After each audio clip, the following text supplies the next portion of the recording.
Well, James, we have had some luck. As you can see, we have the whole Styx pride, there we go, not the stick pride, that are sitting on the road, which has made it very easy for us. It was not very difficult to find them at all. As soon as there was a few tracks, and then, well, there's a whole bunch of lions sitting in the road. It makes life very easy indeed. And it looks like the little cubs are here, as well as the big cubs and all three females. So the entire pride is together, which is wonderful to see. I don't think we've seen the little cubs with the rest of the pride for quite some time. So that female that was running around yesterday, where James was, has obviously managed to find the cubs she was looking for. Now, in terms of how many cubs are here, not 100% sure yet. We've only just kind of found them. We literally just drove down the road and there they were. So still need to kind of work out exactly who is who and how many we've got. But it looks like the entire pride is here. So we're going to just get ourselves a little bit closer. Now, I believe a lot of you are very excited and very happy that we found these Styx and are saying yay, and I'm very excited about all of this, which it is exciting. It's always nice to have the lions around, and particularly, the Styx pride. We haven't had them that much over the last little bits, and so it's always nice.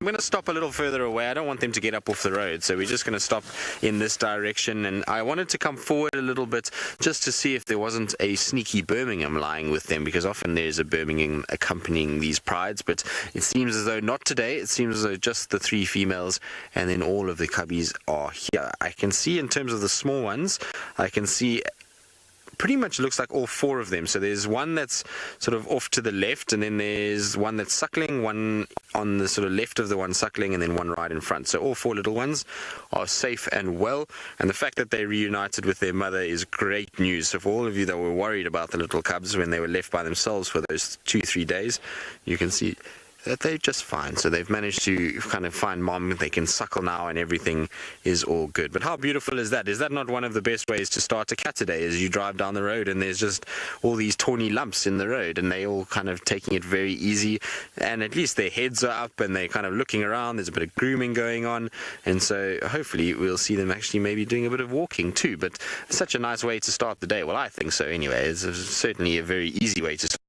James and I have been spoilt this morning in that we've both bumped into big cats without too much effort, which is a wonderful way, like I say, to start a day.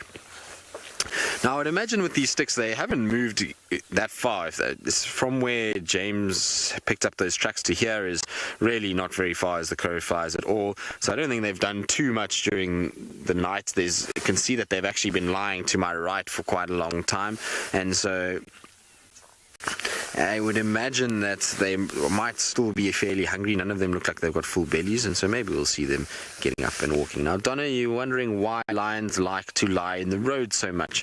Well, probably for one, it's probably quite cool in comparison to everywhere else. It's also dry, so it's not going to have the moisture that is on the grass in terms of overnight. Grass often will get moisture on it and becomes very, very wet and is a little uncomfortable to lie in. They'll get damp and their fur gets wet. Also, lying in grass often has things like ticks and parasites and burrs and seeds stuck to everything, and so it's better to be able to lie on the sand where you're not going to get all of that stuff, and that's why they like it. It's also because they use these pathways or these roads as pathways to negotiate. It's much easier for them other than having to try and sort of trip over branches and go through long grass.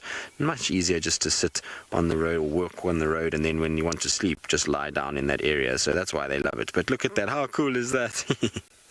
Isn't that pretty? So, Lorimer, you're wondering if lying in sandy areas like this and dust bathing would help with the mange? Interesting concept. I'm not 100% sure. I actually have no idea if it does. I don't know if anybody's ever studied using dust to kind of keep mange away. I would imagine that probably not, given that mange does affect animals even in other parts of the world. In the desert areas, there's lions that do sometimes get mange, or any animal really, and so there is very little of vegetation. It's mostly dust. So I'm not 100% sure if that would work, but it's an interesting concept. Maybe it is part of it. Maybe it helps with the itching, and lying on sort of coarse sand helps with itching and all of that kind of thing as well. So interesting to think about, and I'm not 100% sure, to be honest. But you can see the little cubs, they are a little thin. I mean, they will be, given that they were left on their own for a while, but they've had a good feed. Most of them have nice big full tummies, which means that they'll bounce back quite quickly and will soon look nice and full and fluffy again. The thing is though, cubs of that age often do start looking a little bit kind of ropey.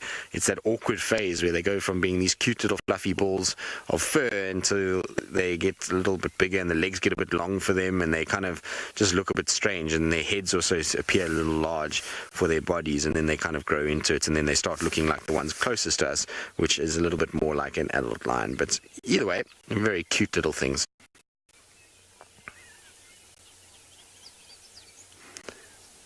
Raquel, you're wondering if lionesses groom each other as a sort of bonding process, or is it just for cleanliness? Well, no, it's twofold. So one, obviously, it does help clean and make sure that they get rid of a lot of stuff that maybe they couldn't reach single individuals, so they can groom each other's back of the ears and those kind of places and keep themselves in the best possible condition that they can be.